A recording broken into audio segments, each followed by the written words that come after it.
Are. Awesome. What's going on, everybody? It's Mike and Rachel Novak coming at you today from Snohomish County. Everett is where our office is at, and where we're headquartered out of, just north of Seattle, for those that aren't in Washington State. We're a husband-wife team. We sold, I think, $125 million in real estate last year with our team, and we're both actively in production too. So we're not here just like telling you like a coach to go do stuff that we're not actually doing. We are actually in the trenches producing and selling lots of houses ourselves. So everything we share with you is things that we've actually done. One of our core values is we don't teach on theory, we teach on things that we have experience with and that we've really worked hard to perfect within our own operation, within our own business. So that's where we're going to be coming at from you today.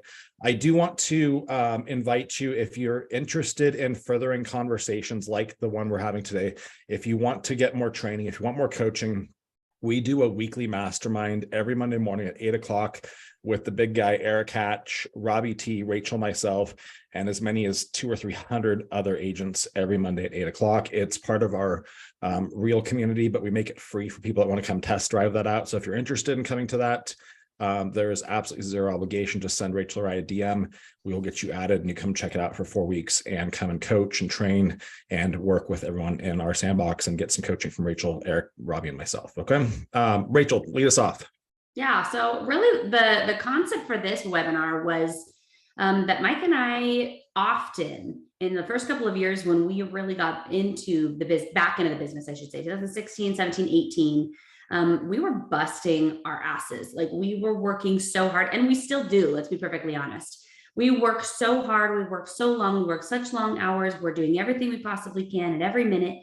And at some point after months of this, or I was just having dinner and drinks with a friend of mine a couple nights ago, and we had this conversation about how, okay, I can go for, a month, 2 months, 3 months. And then it's like you hit the skids and it's burnout. And all of a sudden, you feel burnt the hell out. You don't want to talk to people. You don't want to answer phone calls. You don't want to see people.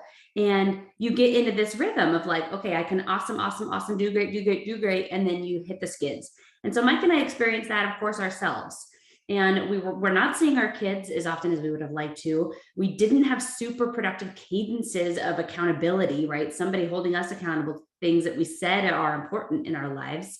And we got burnt out constantly. So really what we had to do was get clarity on what we wanted and what we wanted our business to look like. Okay. So Mike and I are going to go through 4 key concepts, but before I'm going to set this up a little bit, because one of the things that Mike and I are super passionate about is getting clarity on what you want your business to look like. Learn from our mistakes. We have tried running a team in every possible different way that you can imagine. And what we realized after building it really, really big with 27 agents and, tons of non-productive people around us, we realized that what really at the basis of what we want had nothing to do with the size of our team. It had nothing to do with the, amount of transactions or amount of homes. It really was, I want to work less and I want to make more money.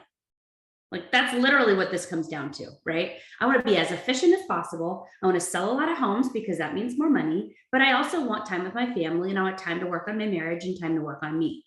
Does anybody resonate with that?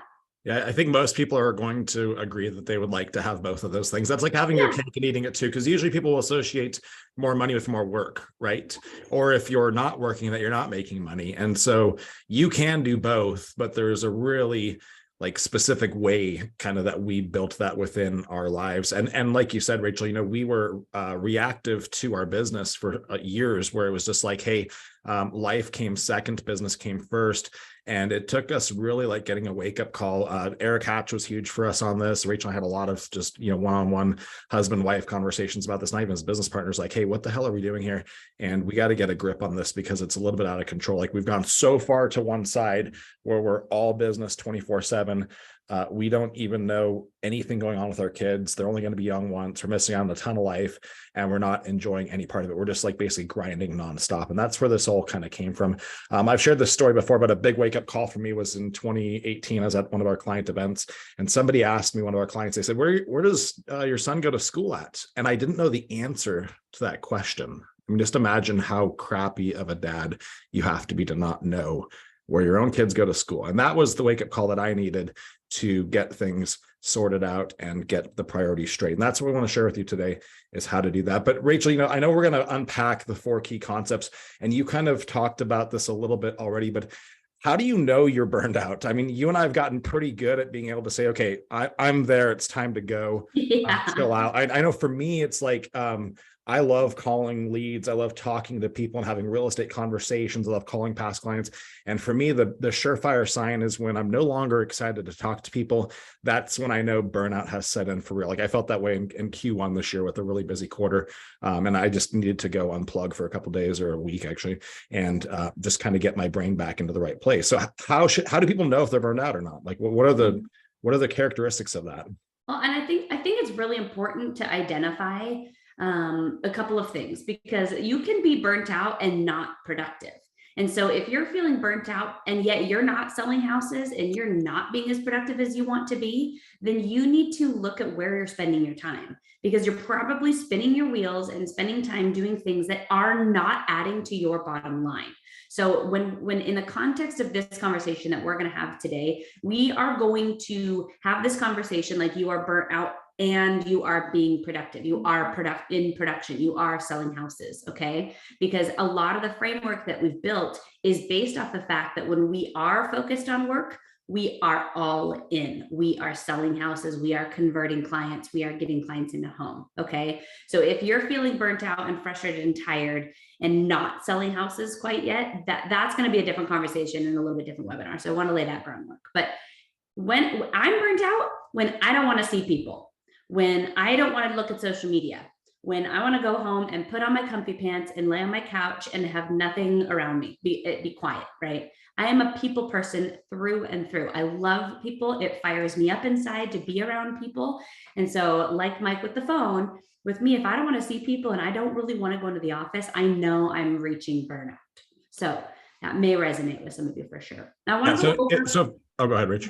I was just you go ahead. So I was just going to say, so that's like one of the best ways to know is, okay, if you stop liking doing things that you normally like doing, you're burned out. Like go take a few days away. And the hard part for that, guys, is oftentimes they'll be like, well, gosh, my sales aren't where I want them to be. So I need to go extra hard, dig deeper and push through this. And I've been there. That's been my reaction before as well. And that's actually counterproductive. You actually need to pump the brakes. You need to go unplug for a couple of days, hit the reset button. And I promise you that you will come back with recharged batteries, ready to go harder than ever. And those couple of days you took off are going to have zero impact on your actual income and your pipeline. Okay. People, if they're just getting 40 or 50% of you, that is not serving them. And it's definitely not serving you as well. So you have to be able to recognize that, and don't be afraid to take that time away. Know you're going to come back and be your best when you do come back. Okay. Yeah, for sure. Okay.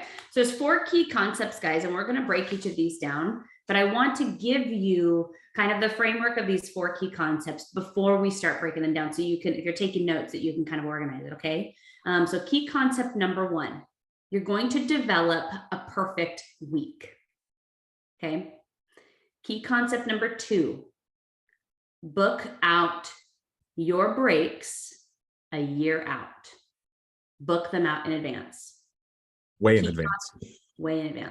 We book ours out like 18 months in advance. It's wild. We're booking Christmas 2024 right now. Yes. Kind of wild. Key concept number 3 is develop leverage. So we'll of course get into that, how to do it, the process with which to do it, the organization to do it.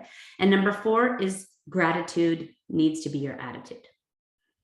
And this ain't no cheesy shit. Okay. I want to be super clear. The Novaks are not cheesy. We may use, cliches once in a while, but we will literally break down exactly why it's important and how it has affected our lives. So Michael, I'm gonna let you kind of take off on key concept number 1, developing the perfect week, because you, sir, were the epitome of a perfect daily schedule. And it's only been this last quarter really that I saw you pivot from having a perfect daily schedule to turning it into a perfect weekly schedule. So break it down for us. How do we develop a perfect week? What does that mean? Yeah, we've talked a lot about how to build a perfect daily schedule. We're going to touch on a few of those concepts today, but we wanted to zoom out a little bit more and just talk about how do you build the perfect week.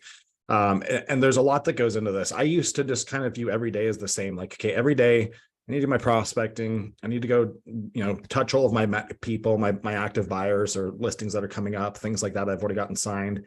And then I need to do some consultations, maybe go show a home or two. That was kind of like the makeup of most of my days. And right in the middle of it, I would do like business work on time, like so marketing, operations, things like that. I would spend that middle of the day, like, noon to 2 kind of working on the business versus in the business, then go right back to working in the business in the afternoons on appointments.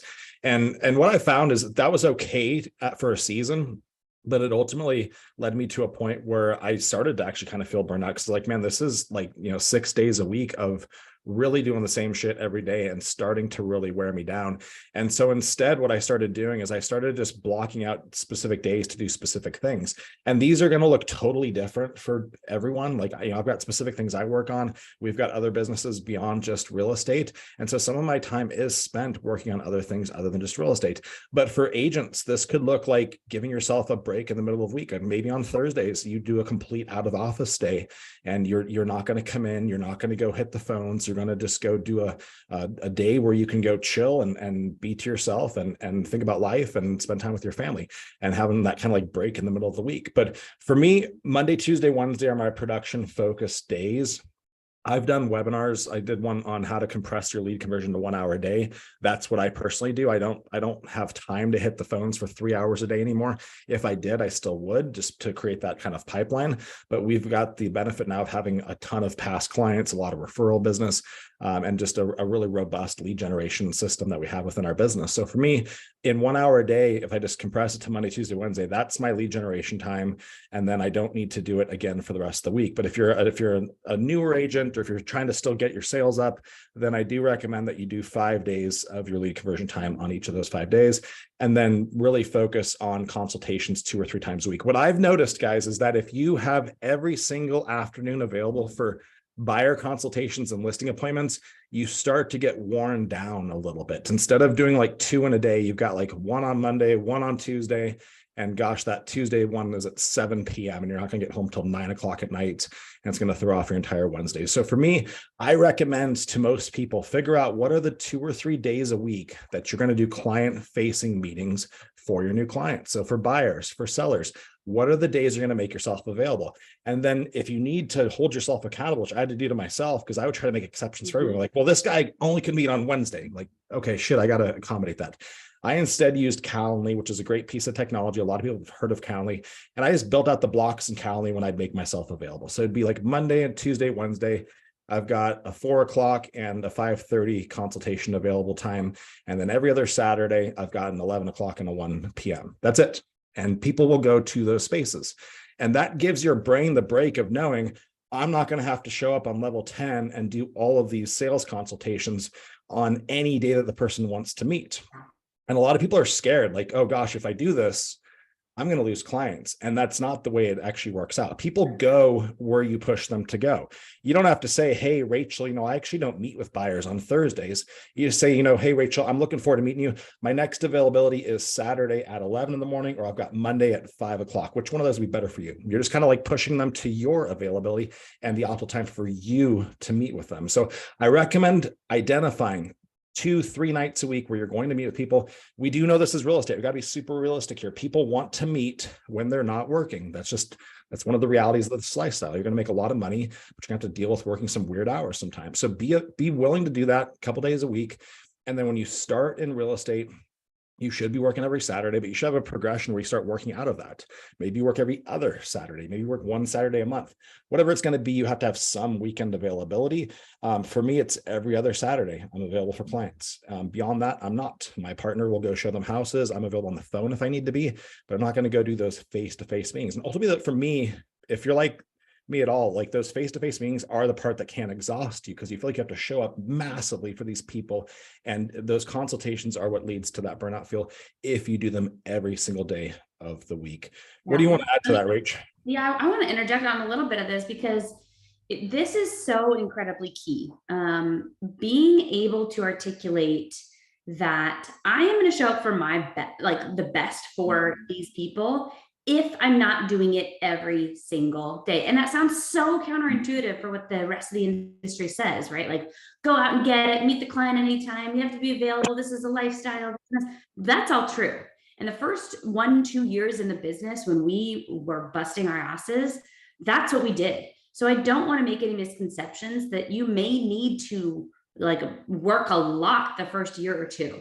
And once you've got a steady flow of business, now you can start building in these boundaries and you can start building in times. Like Mike and I both have 2 nights a week that we meet clients and then every other Saturday.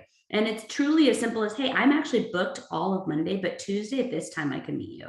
Or like, so it's never, I don't meet with you, or sorry, like I can't because I have my kids pick up and then I like go to the jujitsu. Like, no, they don't care about that. It's an appointment. You're already booked, right? And it's just as important to build these boundaries in for yourself personally as it is in business. And to play off of this, sorry, to play off of that, it is so, I cannot understate the importance of identifying your target client. Okay. This is something that we also did in this period of when we were like, man, I'm burnt out. I've met these people and they turned into nothing burgers. And I met these people, they just wanted a door opener. They didn't even want to come back and talk about buying. They already had an agent, but they told me they didn't. I'm wasting my time. I'm spinning my wheels. I'm pushing a rope trying to get these people to do something. I've shown them 14 houses and they refuse to make an offer. Like, we have to learn as real estate agents to identify that maybe that person's not your target client. So we identified ours with a couple of specifics, okay? Our target client avatar is motivated. They are coachable. They are relatively savvy. Like, they are picking up what I'm putting down, right? And they're financially qualified. Now, that doesn't mean that it's a high price point. That doesn't mean that it's a low. It's just simply they're financially qualified and they're realistic about the number that what that's going to get them. Okay. And if you're starting to see huge red flags with people that you're working with, and if you start recognizing patterns and conversations with some of these same buyers that you've been showing houses with forever, it might be time to crack down and make sure that they are your target avatar. Because the more time you spend with somebody who's not motivated or not coachable, the less production you're going to do. You need to be able to identify that quickly and then pivot and go find more coachable, motivated, financially qualified people. Okay. So like getting very specific, and I know that we've got different people watching this. Some people are going to be just an agent on a team. Some people are going to be a single agent and that's all they want to be. Some people are going to be team leaders. And so I want to just give you some ideas on how you could organize your week depending on which one of these you are. So if you're an agent that's in production and that's all you want to do, that's awesome. Whether if it's your own business or if you're on a team, the way I recommend splitting up your week is focusing production on Monday, Tuesday, Wednesday, and then Friday, Saturday to start. Like, obviously, because all you're doing is production, you can spend more time on that. That's okay. You still need to dedicate some time to other intentional activities. And what I would suggest doing is take that Thursday off so that you can hit it hard Friday, Saturday, because we know that real estate happens a lot on nights and weekends. It's going to give you fresh batteries for the weekend, but focus your outbound lead generation time on Monday, Tuesday, Wednesday, and then maybe Friday morning as well. Don't do it on Saturday. Just call your new leads and call it a day and make sure your inbox is zeroed out. But then dedicate part of a day also to your past clients. So maybe Fridays becomes your past client day, where on Fridays, you're not going to go hit the phones and go call a couple hundred people, but instead you're going to spend a whole day intentionally working on and touching past clients. Maybe that's phone calls to them. Maybe that's pop buys. Maybe that's coffee meetings with your influencer clients that send you tons of referrals. Whatever it is, if you're an agent, I think you need to dedicate a full day out of your week to developing your PCSOI, past clients and sphere of influence, and not just hitting the phones hard, okay?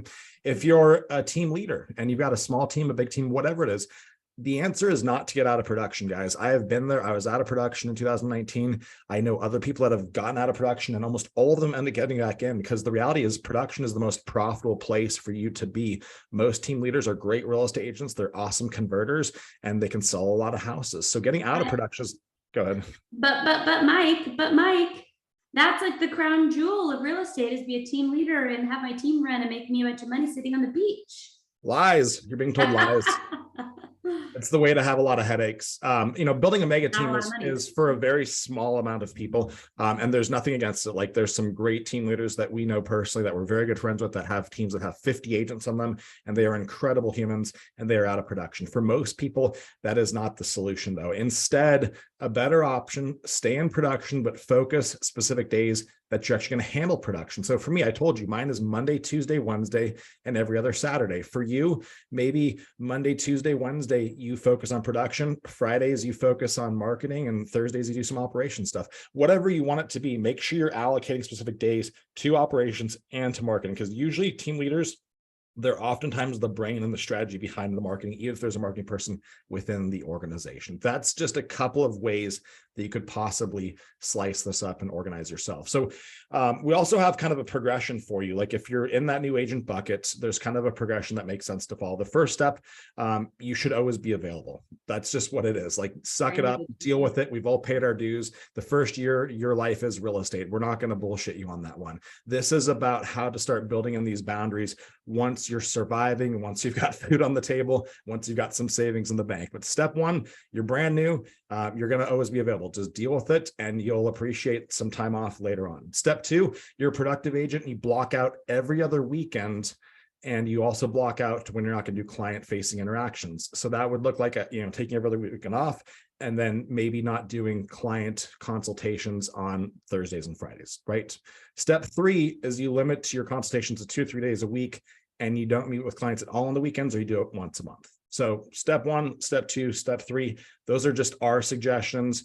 The mistake I see is people think that, hey, I'm a new agent, I need to have all these boundaries in place, and you haven't earned those boundaries yet. You need to pay your dues. You need to grind hard. We are not going to sugarcoat that here at all. Like I said, the first year we were in real estate, the first couple of years we were in real estate, it was balls to the walls. And I don't want to sugarcoat that or mislead you. You got to put your time in, but once you start putting your time in, you can reap some of that benefit. Okay. And you can start building in those boundaries, but you have to get there first. 100%. Yep. I think, what's really important for everybody, like I mentioned at the beginning of this meeting, was you have to have discipline and structure to that prospecting time. So that's one of the reasons that we've been able to stay successful and yet build so many boundaries in, right? To be able to work literally 25, 30, maybe hours a week in our real estate business is all we do. But because we are so productive and focused during the time that we're working on it, it's intentional, it's productive, and we get results. So important for every single one of us, new agents, step two, you productive agent who is trying to build in boundaries, and the really successful agent who is really trying to limit their time face-to-face or in client interactions, you really have to be intentional and disciplined during that time. Okay. So, and if you haven't checked it out yet, please go find, is it our YouTube channel, Michael? Yeah. He did a webinar on lead conversion in 1 hour a day and 60 minutes a day. It's excellent. So go find that one. It'll give you some good structure. Okay. Anything else on this key concept number 2 of developing your perfect week? As opposed to that was number 1. Yep. No, I think that's it for number 1. I think we can move on to number 2. I want to make sure we get at least touch on all of these. If you've got questions about these, we are going to dedicate the last 7 to 10 minutes or so of this webinar to answering those questions. So hold on to those, or you can throw them up in the Q&A and we'll get to them right at the end. But let's jump into number 2, Rachel, booking out your breaks a year in advance. And making sure you've got that carrot dangling in front of you. I know this drives you nuts sometimes, and I tell you that we need to start thinking about Christmas 2027 and where we're going to be at in 2033. But why is this so important? Guys, he's not exaggerating at all, by the way. He's literally already doing research on where we can go when our last child graduates high school in 10 years. So he's not exaggerating. So this is why it's important, you guys, because every single time you have a vacation, 2 things happen. Number 1, you are the most productive for the weeks leading up to that vacation. And number 2, as you are getting ready for that vacation, every client wants to start offering and doing business. So if you can do this and replicate this, I'm kind of kidding on that last one, but it seems to happen every time. But if you can do this multiple times a year, you are going to literally force yourself to be more productive, because work expands to the time allotted. I know you've heard that. Work expands the time allotted. So we created what's called the 90-day rule, where every single 90 days we go away. Now, this started, 5-6 years ago, maybe almost. And it was at first just a long weekend, right? We just took a weekend away. Then it turned into 5-day weekends. And then it turned into every other one was a week off. And then we turned it into every 90 days, we go away, the 2 of us. And then the next 90 days, we go away as a family. So it wasn't just family vacation. So we actually get concentrated marriage building time as well. Okay.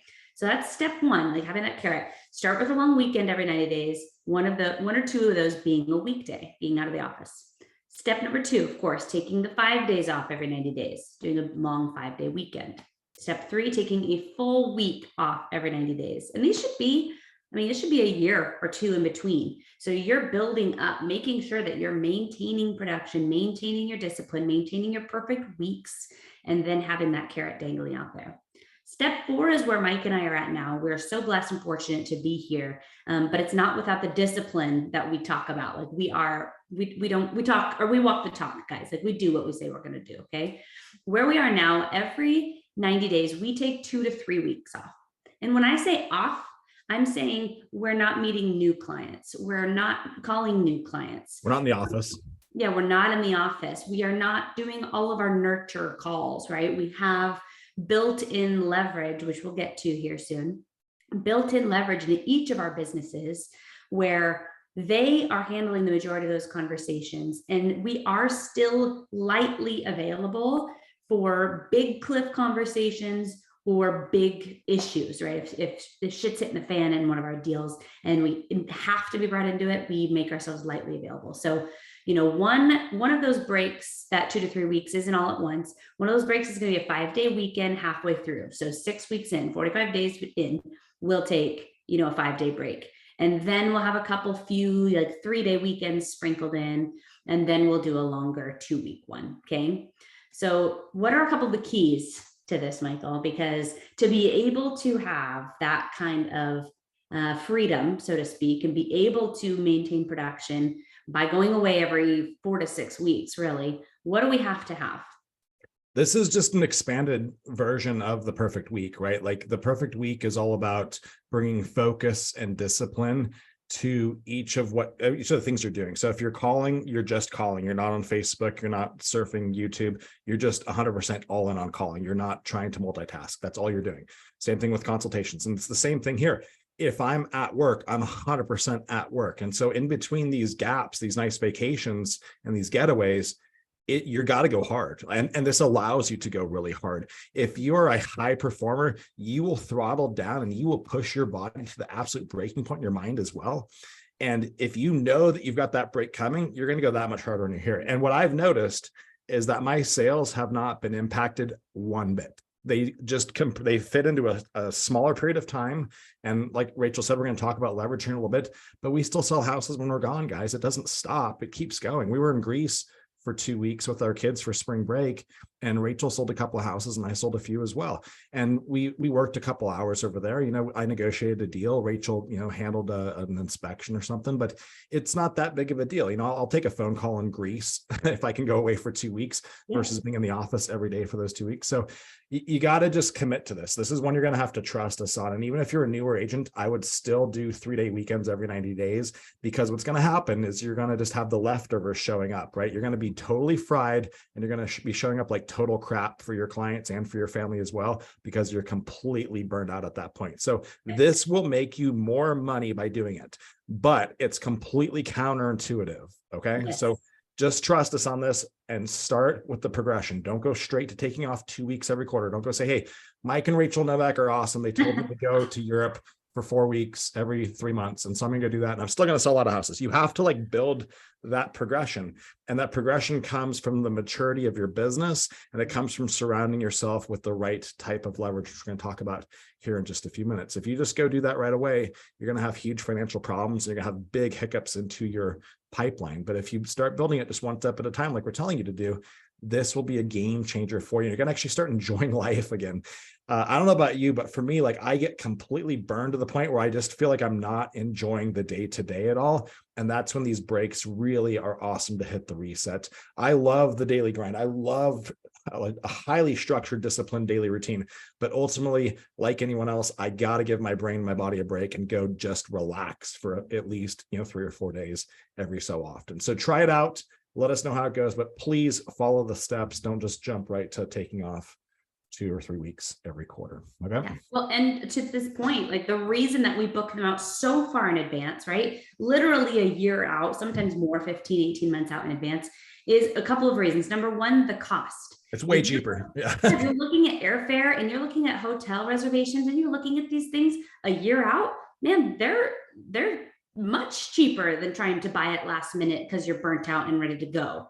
Okay. So booking it out way in advance absolutely helps cut your costs for these things. And number two, you need to have people around you, accountability built in to say, hey, you booked this trip, you're freaking going. Because guess what's going to happen in the week leading up to when you're going to leave?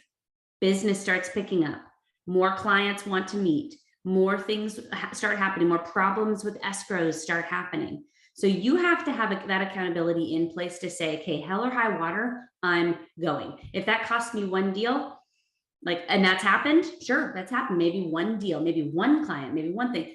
Do not sacrifice your life right now, your quality of life right now, your family time, your relationship, your marriage, whatever it is. Do not sacrifice it right now for one thing. So that's what the accountability is for, to maintain that cadence.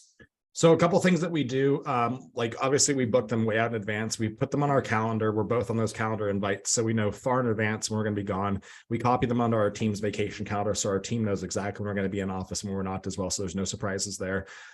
We use the booking.com app. I love that app. And if you don't want to prepay your whole vacation, you can usually just put down the first night's deposit on booking, and then the rest of it's due 30 days before you go. So it really costs you a very little bit of money to book and plan things at this level. And it's going to save you a lot more money when you think about the flight savings you're going to get not booking things last minute too. We booked some last minute flights the other day, and it was way more expensive than if we booked them in advance.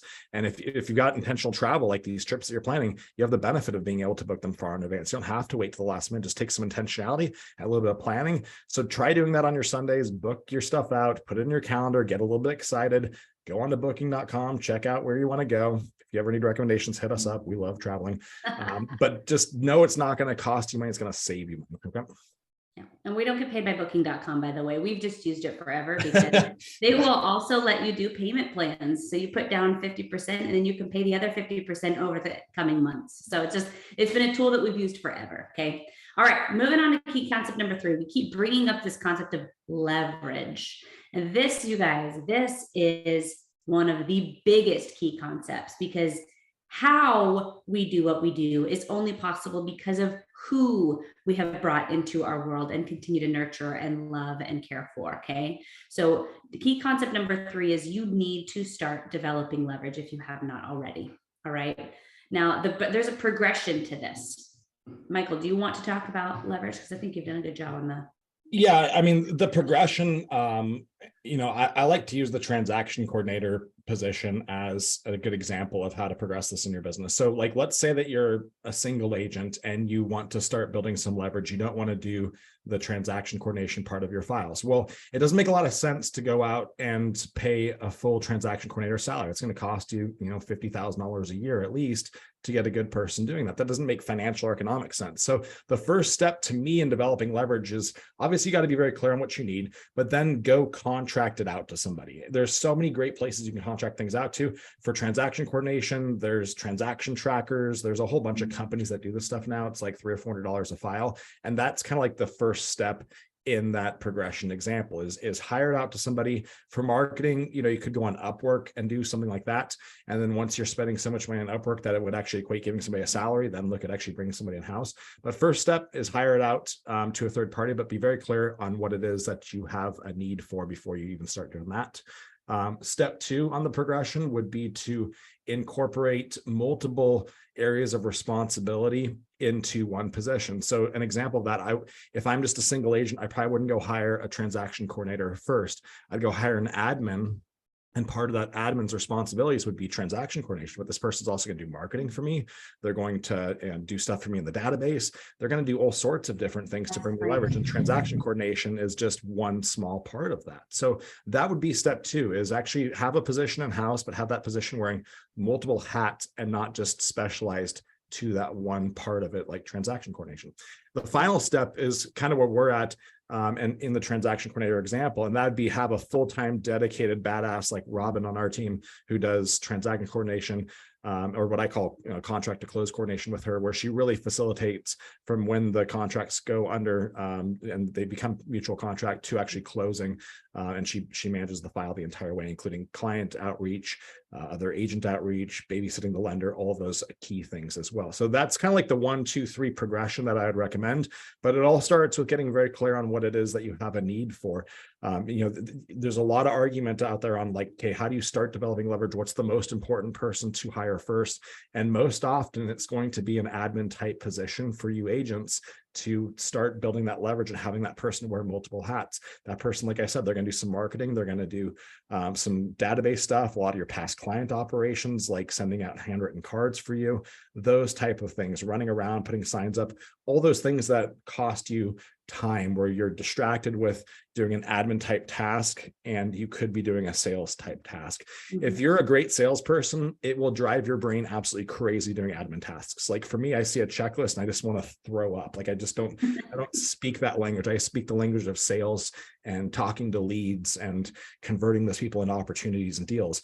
But your admin, they love checklists. They love and thrive doing these things. So you got to surround yourself with that right type of person that's going to love doing it. But I think your most logical hire in almost every single case as you start to scale and develop leverage is going to be that admin hire. The other hire, Rachel, I think you should talk about a little bit is at what point do you bring an assistant on? How can that assistant bring leverage in your personal life? Because you've done a really good job with our PA where she crosses over between team stuff and personal as well, and also takes exceptional care of our children and helps us bring leverage in that area of our life also.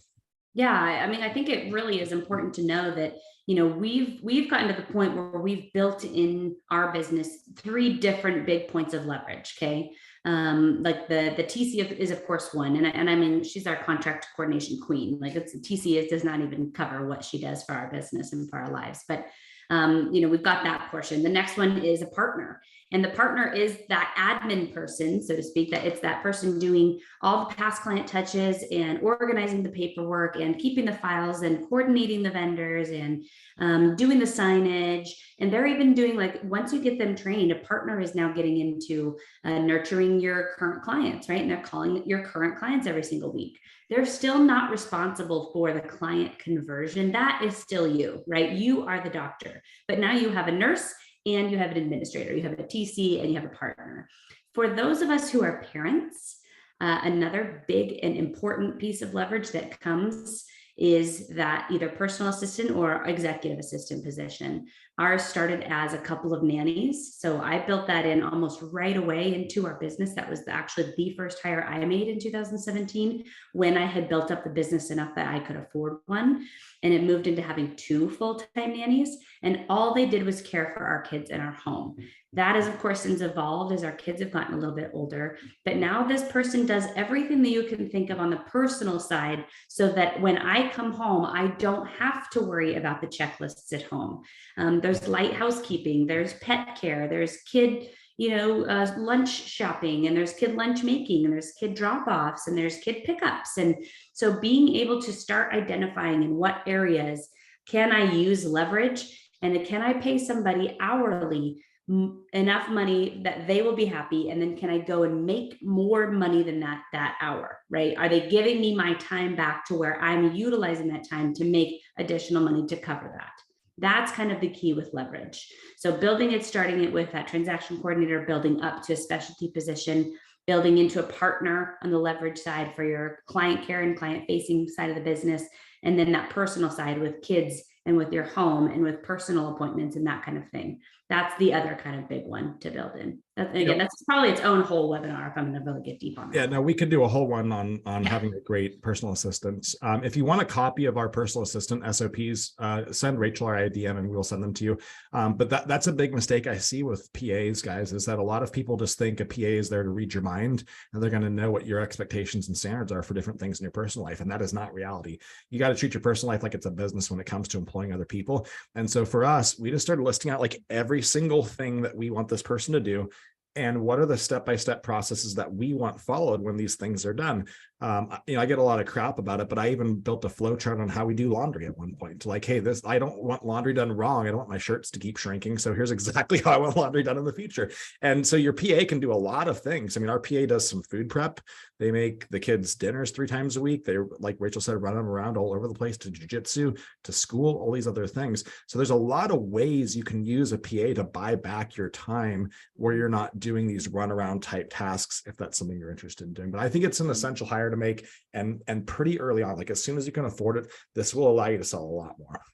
And let's be super clear here. While they are doing a lot for you, so for instance, and yes, so there was one already that wanted our PA SOP. We will get that to you for sure. Like, to be clear, that does not replace us in the place of our kids. Okay. So she may bring them to jujitsu and the driving around, picking up from school, coming home, getting changed, getting fed, getting organized, folding the laundry. So I go and I'm working, and then I meet them at jujitsu. So I still get to go watch and see and spend time and then bring them home. But now I get to come home and just be with my kids, right? I get to put dinner in the oven. We get to hang out. We get to do this. My laundry is done. The house is relatively clean. So now I've built a life that I can actually be working during the time that all that busy work is getting done. And then my quality of life is high because I was productive during this time. And now I get to hang out. Okay. So just to be clear, that does not, this person shouldn't replace you in the relationships with your kids, and it won't, right? As long as you just set it up correctly. So that, again, there's a lot on leverage that we could do. Just to reiterate though, Rachel, the key things that you're keeping control of, you're keeping control of your prospecting. Like, you are still the appointment setter, right? And if you have an ISA, that's fine too, but you're keeping control of the conversations with your leads and your database. And then you're also taking care of your past clients, and you're also the doctor when it comes to new clients too. You're going on the listing appointment, you're getting on the phone when it's time to negotiate and get deals done.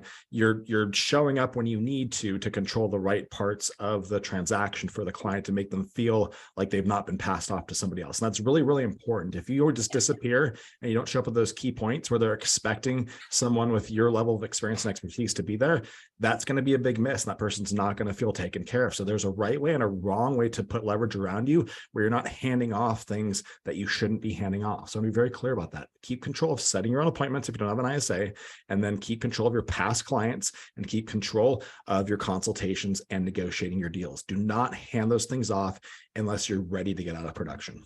Yep, exactly. No, we still step in for the big tough conversations, right? We don't make our people do those. So, okay. So we've gone through number 1. We've talked about developing the perfect week. We've talked about booking your breaks to avoid that burnout, right? Have something to look forward to. And now we've talked about leverage. So let's talk about key concept number 4. Really, it's mindset. Okay. Day to day, week to week. Has anybody ever woke up with a case of the Mondays on a Monday? Like, I'm tired. I don't want to do this. I don't want to go to work. I don't want to go to the office. I don't want to go to the gym, right? We wake up with this sometimes, case of the Mondays. That was me on Monday. Yeah. The fastest way to boot yourself out of a case of the Mondays, or a case of the I don't want to's, or a poo-poo attitude, as we call it in our household, is by participating and showing gratitude. This has been a practice in our lives for years. A lot of times, several times a week at least, I will put my gratitudes in my stories because I'm just putting it out to the world, or maybe I want the person that I'm grateful for that day to see it. Recently, Michael just started literally texting his gratitudes to people that he's grateful for, because it's amazing how, if you're grateful, if you're showing gratitude, you cannot also be angry. You cannot also be sad. You cannot also be in a scarcity mentality if you are exercising and practicing gratitude. So if you wake up and you're feeling poo-poo, you don't want to, blah, blah, dude, turn it around. List out 10 things that you are grateful for. They can be as little as I'm grateful for clean water, and it could be as big as I am grateful that my kids are healthy and happy. Michael, explain yours a little bit, because you were a hater way back in the day. Yeah, no, I thought this was the dumbest thing I'd ever heard, to be totally honest with you. Rachel was telling me about this in like 2015 and 16. I was like, that's garbage. That's so weak. Like, why would you do that? You think those thoughts, why do you need to write those thoughts down? And that was kind of my mindset. And then in 2017, I think it was Tom Ferry actually said something about it. And I was like, well, Tom said to do it, so I'm going to try it. Like, I think it's stupid still, but heck, I'm coachable and coach says to do it. So I will do it. And so I tried it for 2 months, did it every single day without any misses. And I used Evernote, which is kind of like my personal note-taking system. And just every day I'd start a new note in Evernote under the gratitude notebook. And it would just be write down those things that I'm feeling that day. And I do it really early in the morning. It'd typically be at like 4 a.m. when no one's, distracting me. And I'm just super focused and reflective on my week and the day that's coming up and all those other things that are happening in my family. And it started to have a big impact on my mindset. I started I was never really like a scarcity guy where I'm like thinking about the things I don't have. It just shifted my focus a little bit more to really being grateful for the things that I've got and realizing that, hey, you know what? Even if I feel like I'm not where I want to be, there's so many great things going on in my life that I need to be recognizing. And then, like Rachel said, recently, every now and then what I will do is I will feel a certain like sincere sense of gratitude to somebody. Like Eric Hatch was one the other day. Like I knew Eric was, kind of feeling down and out for a few weeks, and he's a really good friend of mine and a mentor of mine. And I had this like just overwhelming sense of gratitude for him and the amazing things he's done for our lives and for our family and our marriage. And I just put those things in writing. I sent him a text and told him everything I was grateful for.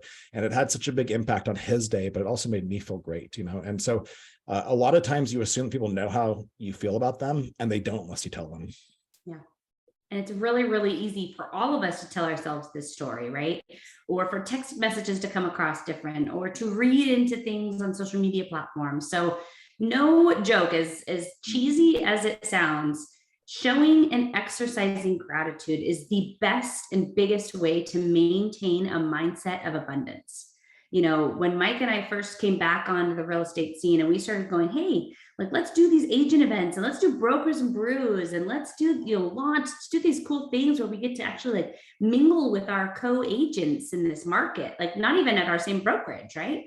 People thought we're freaking crazy because everybody was like, well, no, like I don't want you to know my secrets. I don't want you to know what I do. I don't know, dude. I'm so grateful that I have such good relationships with agents in my market. I am so grateful that Mike has great rapport with so many agents in our market. And it's because we have consistent gratitude for the opportunities that we get, and we have consistent gratitude for the clients that we work with, right? That's all about living in abundance too. Abundance 100%, versus scarcity. 100%. Exactly. All right. Well, so we covered the big four, and just to like recap on those, the first one was developing your perfect week. So your homework is go look at your week and figure out how to streamline that and establish certain days to do certain things. The second one, where'd my note go? Oh, booking out your breaks a year in advance. So go pull out your calendar. That's your homework. Book out the rest of 2023, guys. Go do it. Let us know where you're going. Can't wait to hear about your travels. We'll share ours on Facebook. We're going to Europe again in July for 3 weeks with our kids. But do that and let us know how it goes. I guarantee you it's going to be a mindset changer for you. Number 3, developing leverage. Really think about who your next key hire is going to be in your life to develop more leverage, whether if it's personal or in your business, and what are the expectations and the standard operating procedures that you need to set for that person to ultimately be successful. And then number 4, gratitude is an attitude, getting that stuff locked down and figuring out when you're going to do that every single day and starting to think from a position of abundance versus scarcity. So I promised we'd give 5 to 7 minutes for questions. So lay it on us, guys, whether if it's about these 4 key concepts, whether if it's about anything else going on. If you want to talk about, football, that's cool too. Whatever you got, hit us up. You're welcome to put stuff in the chat now. I just opened up the chat that we can totally open. Thanks, Ray. Don't be shy, guys. No, there's right here. Like, this is a stupid. Shauna's raising her hand. I think I can allow her to talk. Yeah, perfect. I'm zooming you in, Shauna.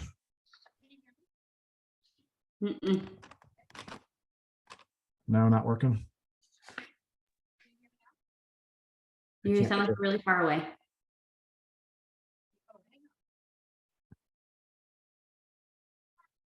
Nope. I don't know what's going on with our technology there.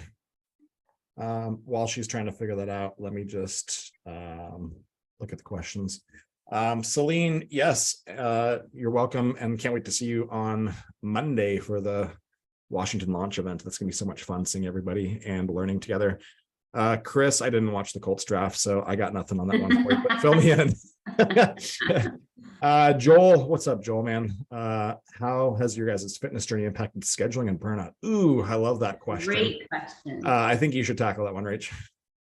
Okay, so honestly, like fitness has been a part. I don't know if many people know, but I was a CrossFit fitness coach and a group fitness trainer for years, from 2003 to 2018.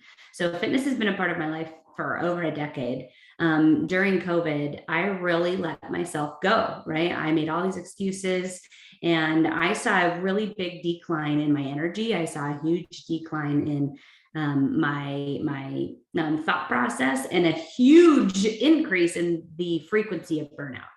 So, when it comes to fitness and adding that into your schedule, it has been a game changer. Like being able to get up, being able to go move my body, have that time to myself before anything opens or anybody's in the office is so incredibly key. And honestly, Joel, it's been kind of a fun challenge for Mike and I, because now everywhere we go all over the world, we love going and finding a gym. So we've been at gyms all over the nation. We've been in gyms in Zermatt, Switzerland, and in Santorini, Greece, and all these places. So great question. It has heightened the experience with which we can live life at a really high level. So yeah, I think that it allows you to push yourself way harder too, and you start building discipline in the gym that carries into many other areas of your life. Like, so it's going to have a carryover effect for sure. Any suggestions on how to best hire a PA? That's a great question too. Magali, I will email you our PA SOP, our executive assistant SOPs, so you can kind of see. Really the best suggestion that I can make is really identify exactly the areas that you need leverage in, exactly the areas that you want help with and coverage for. And then be very, very clear with expectations. Hiring the right people is all about setting the expectations for exactly what you're looking for, and then asking open-ended questions to that person. We've done an entire webinar that you're welcome to go find also about our 9-step hiring process. We talk a lot about what that looks like. So I would highly suggest, especially in this position, you want them to know you, you want them to have grit, and you want them to have some resiliency, and you'll be able to find those things through the 9-step hiring process. Yeah, become a student of that process that Eric Hatch developed, and then executed on that position to the letter, and you're going to have a great outcome more often than not. Courtney, we love you. And can't wait to see you at an event soon. So thanks for coming on. Hopefully one rail for sure. What system does your team use for transaction coordination management? So we're part of Real Brokerage. So they have their own proprietary system called ResZen, which is very similar, like a SkySlope. And then we internally use Sisu, which really does like commission tracking, analytic tracking. We love Sisu. We were like client number 20 for Sisu a handful of years ago. And it's just an analytic system and platform that touches on some transaction coordination as well. But it's those two systems together. Which lead company provides the best value? I would say Zillow and Realtor.com are going to give you the lowest return on investment, just because they're super expensive, but they're very bottom of funnel leads. The one that we've had the best value on, like the best ROI, return on investment, would be pay-per-click. So Google search leads. But to do pay-per-click leads, you need to have some really great lead conversion systems and processes in your business to be able to nurture people well, and also have a video retargeting strategy. So that's one that we could go really deep on. I've done some other webinars on lead sources as well, but look at pay-per-click for ROI. Mm-hmm. Shauna, I had the showing assistant, it was great. Yeah, it's funny how I can completely relate to your experience of building a big team where it looks awesome on paper, like tons of transactions, lots of GCI, and then you look at the P&L and you're like, that's it? I took all that risk, I worked that hard, and that's what it is at the end of the day. That's where we were in 2019. That's before we launched the micro team model. So I would definitely make sure that you're running a micro team yourself. And I'd make sure that you're handing off as much of the transaction as possible to your partners. I'd make sure you've got a really badass contract to close coordinator like we have with Robin, and then probably some marketing leverage as well. Those would be like the key positions, in addition to having that personal assistant role like we have. We also have a director of operations who runs like the business, if you will. Like that's the person that does the day-to-day kind of stuff, like financial reporting, cutting checks, running payroll, all of those like businessy type things. That's the director of operations kind of role. But I would start, and make sure that you've got a great micro team. Sean, I'm sure that you're a really good producer, and that would help you build up a lot of revenue and also hold on to a bigger chunk of it. When you have partners, you're not giving up 50% of it like you are an agent. You're holding on to the bulk of the commission. In our model, we will pay 5% to the partner, and then we will keep, the other 45%, and then the other 50% goes to the team. But you're just holding on to a much bigger chunk of the pie when you also own the team as well. Okay. Donna, we can also connect offline if you want to go a little bit deeper. I'm definitely happy to talk strategy and logistics, because there can be a lot, for sure. Yeah, Shauna, feel free to send a DM to us, and we'll go one-on-one with you on that. For sure. Advice for someone who's working full-time, trying to transition to real estate full-time, keeping balance, and avoiding burnout. We actually had a guy do that. Yeah. So a guy named Dale on our team was a bartender. Like, that was pretty much what he did, out of college up into getting into real estate. And he was part-time agent. He was only selling like about 4 homes a year, and he was really struggling to gain any momentum and do it well, just because he was just part-time. I think it's always going to be hard to crush real estate on a part-time basis. It's going to be something you want to progress to getting full-time and as fast as possible. So go part-time, like Dale did, where, like he had a bartending job. So 3 nights a week he'd go bartend, but he was here every morning prospecting, and he really respected that time block. So I think you got to find a job that goes well with your life as a real estate agent. If you're going to be out of office and not able to go call leads and stuff in the morning, you're going to have a really hard time getting leverage. So with Dale, he was in the office every morning, and then 3 nights a week he was out bartending, and then he built up enough savings I think he had 3 months of cash reserves in the bank, and he pulled the plug, and his production just skyrocketed because he was totally committed. It was like sink or swim, and he's a badass agent. And so he swam he swam exceptionally well. And sells 30 or 40 homes a year now, year in, year out, and does great. So that'd be my recommendation there. How many transactions should your TC handle before getting a second?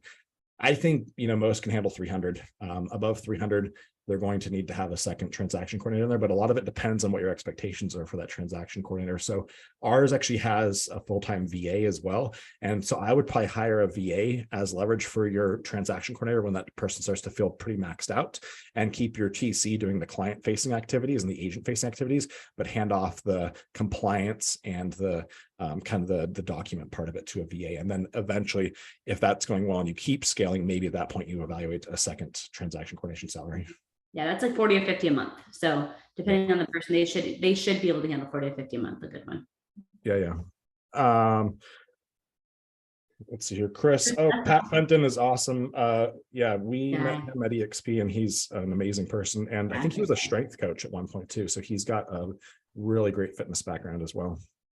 What is your production expectation from each agent on a micro team for the year? So like our micro teams will have like an elite agent, and then they'll have a partner typically. And usually those agents are going to produce 35, 40 to 60 deals a year. I've done as many as 80 deals a year with one partner. And that feels like a lot, to be honest with you. But I think that if you're going to have a partner on a micro team, then you need to be north of 30 deals to have that and have that make financial sense for you. Awesome. And Don, I will get that emailed over to you. I got your email address, so I'll get that SOP over to you. Awesome. Cool. We are out of time. That was a ton of fun. If there's something you guys want us to do in the future on a webinar, please send us a message about it. We'd love to customize these to what people actually need. And of course, if you want to join us on our Monday morning masterminds, send us a message as well. Have a great day, guys. Bye, guys.